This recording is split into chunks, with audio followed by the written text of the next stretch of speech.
All right, YouTube, it took long enough. Nate Silver is just beginning to acknowledge what I said months ago, which is that it's the economy, stupid.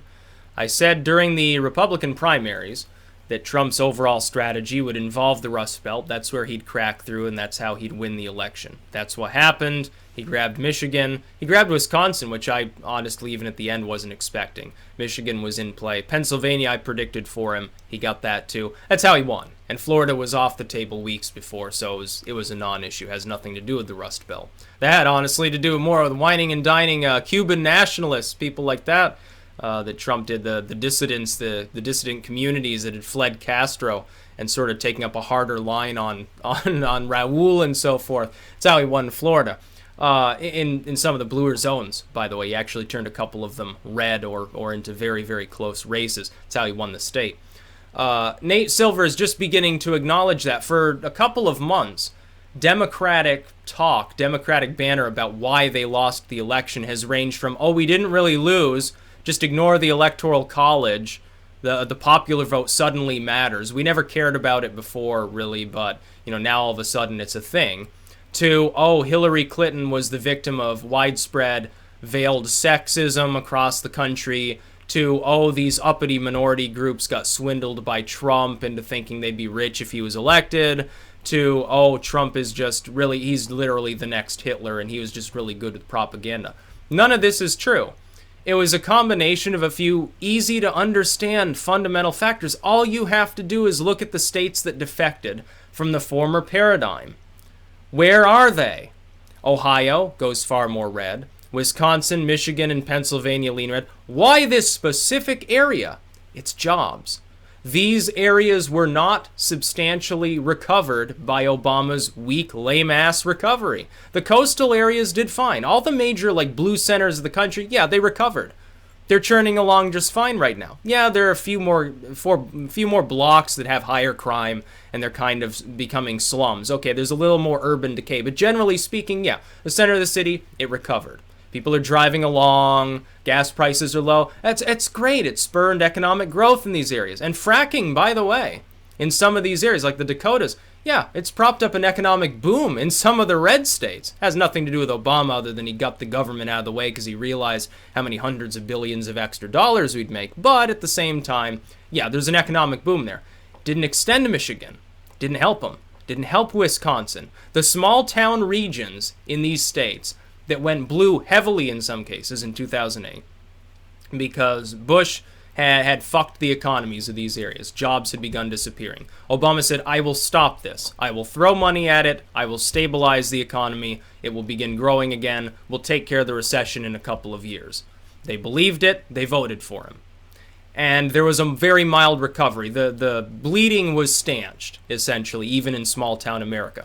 Many of those jobs never came back. When 2012 rolled around, he said, okay, we're beginning to recover, but it's going to take longer. It's going to take more effort. By the way, I'm facing large-scale obstruction right now, so it's not all, it's not really my fault. He sort of cast the blame on the Republicans.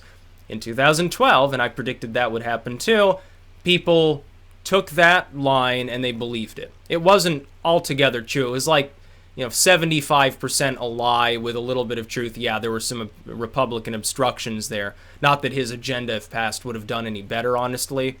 And the government didn't really stabilize the markets anyway. In fact, all they did was throw money at a bunch of CEOs, other than, like the GM and so forth. Okay, we saved a couple car companies.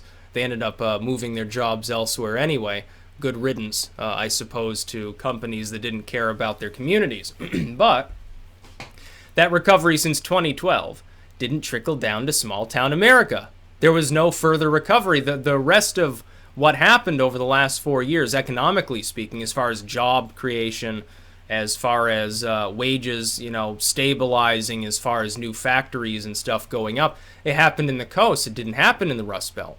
It was almost a foregone conclusion. It was, for instance, I said it was a foregone conclusion that Ohio would go red. And it did, much more heavily than it did in 2012. I think that was one of the two states, along with North Carolina, that flipped back red when Romney ran as opposed to McCain. Indiana was not even close. There were some people that considered it a swing state. They're full of shit. Michigan, it went red. Pennsylvania went red by an even larger margin. Wisconsin narrowly went red. Why do you think that happened? It's because of economics. Florida wasn't economics. The reduction of blue counties in, like, for instance, New Hampshire, which was very close compared to 2012, Maine, which was closer, some of these other areas, that had very little to do with economics. Some small town economic movement, but more, in many cases, with New Hampshire, I think it had to do with drugs. And in Florida, it had to do with the Cuba issue. In the Rust Belt, though, pure economics, and that's what won him the election. He could have won the election without Florida. He didn't need it. He won all three of the big Rust Belt states there. He didn't need Florida. He could have lost Florida. He still would have won the election. Narrowly, but he would have still won it. So now Nate Silver jumps on board, 2 months belated. Oh yeah, don't write off economics as one of the major factors. It's funny, you spent 2 months talking about how it had to do with gender, how it had to do with race, how it had to do with people just didn't like Obama because he was black, how it had to do with, ISIS or something. Those were minor to non-issues at best.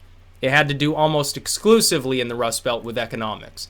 In Florida, it had to do with the Cuba deal. I happen to be on the other side. I support ending the embargo on Cuba. I am with Obama on that specific proposal. But there's no argument that that was one of the things that flipped it red.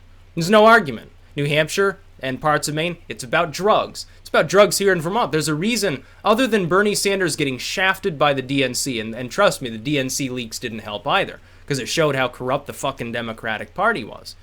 Other than that, here in Vermont, New Hampshire, and Maine, Bernie had a lot of support. And drugs were a big issue too. Rutland, right here. This is the crime capital of Vermont, believe it or not. I live in the crime capital of Vermont. We are overrun by meth heads. We are overrun by pill snorters. Now, I look outside. I've been to some rough areas of the country. I've been through Little Rock. I've lived next to the border where, there are problems there, drug problems, cartel problems. I never saw them firsthand, but you could tell that it was on people's minds. I've lived in the Tampa area before. I lived in Providence, Rhode Island briefly for a few months when I was a kid. So I've seen rough parts of the country, or rougher. So I look around and I see Rutland as, I say it's safe, it's fine. I'll go out walking at night. I'm not particularly worried because I'm used to this sort of atmosphere. It's my hometown. Nothing's gonna fucking bother me here. I don't worry about that. But it is going downhill. People are moving out. People are getting addicted to drugs. We are at a major drug-running crossroads. Specifically, we are right at the center of 4 major metropolitan zones. Boston to our east, Albany to our west, New York City to the south, New York, that general region, and then Montreal actually north, as well as the Burlington area. We are right at the crossroads, almost evenly spaced between these 4 regions.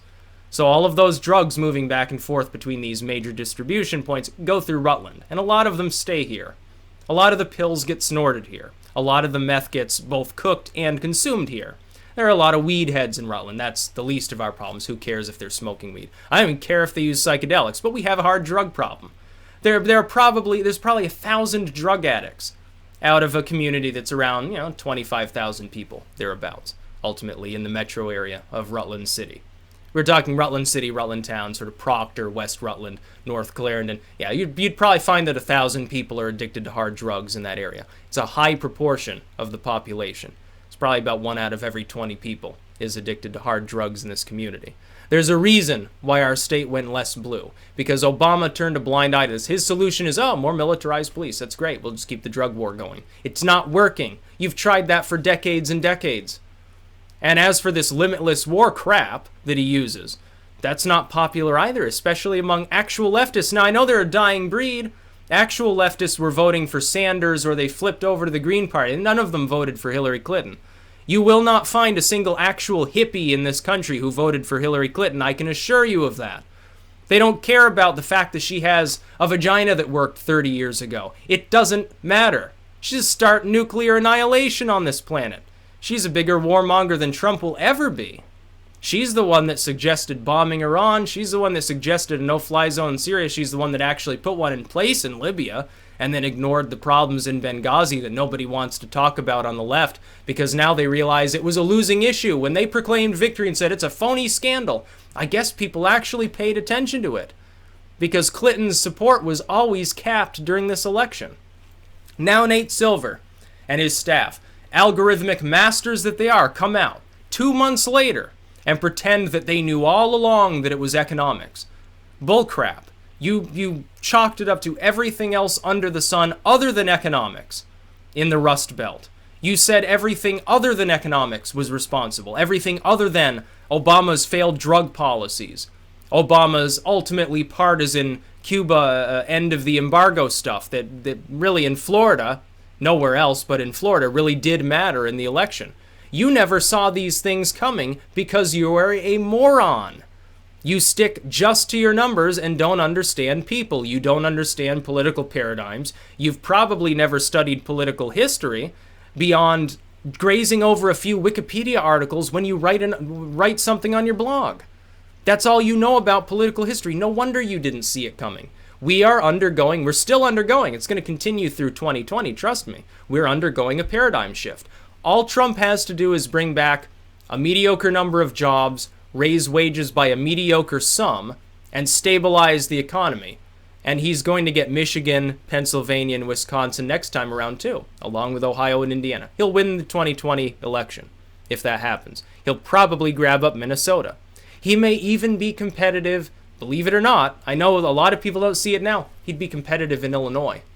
What happens if he grabs up Illinois out from under the Chicagoans under Obama? What happens then? How do the Democrats cobble together a victory? Winning the whole Southwest? You need to take Arizona and Utah. You certainly have to retain New Mexico and Colorado and Nevada. You'd probably have to grab up Texas at that point. Good luck. Texas went more red than it did the last time around, despite the fact that supposedly Trump was less popular and the Hispanic population was growing. For every growth in the Hispanic population in Texas that a lot of people were predicting would turn into a blue state by 2020, more Hispanics jumped off of the Democratic Party. You're losing control of that voting bloc. You're not even going to have a supermajority of Hispanic voters in 2020. That's my prediction. So, Nate Silver, who cares about what he says? I demoted him anyway. Someone said it was Nate Iron Ore. Others said like Nate Copper or something. I said metaconglomerate ore because he's even more worthless than copper. He's certainly nowhere up near silver. He certainly didn't advance to Nate Gold or anything like that. How can you take him seriously? That picture from election night where he was so disheveled. He looked like he looked like a man. He looked like Gollum in transition. He looked like he hadn't slept in a week and was really, really high at the time, honestly. He probably was. Probably smoking that bong over and over to try to get his sorrows away from the forefront of his mind. But who takes him seriously? The pundits did the same thing. I remember Huffington Post, 99% chance of a Hillary Clinton victory. Oh, how well that worked out. What about when the New York Times, to start off the night, yeah, we estimate there's like a 92% chance of Clinton winning. And it slowly went down and down and down. Then around the time that Ohio and Michigan started reporting in, oh, there's a 90% chance Trump wins. Yeah, there's our new barometer of the election. It was great to watch. I didn't even realize that the barometer was there until fairly late on. Switch over to that. It's like, 99% chance of a Trump victory. I'm saying, yeah, I could tell you that would be the case before the night began. Nate Silver couldn't. He was convinced that there was, a 74% chance of a Clinton victory? Well, I guess he was 74% wrong then, or something along those lines. That's about all. Peace out.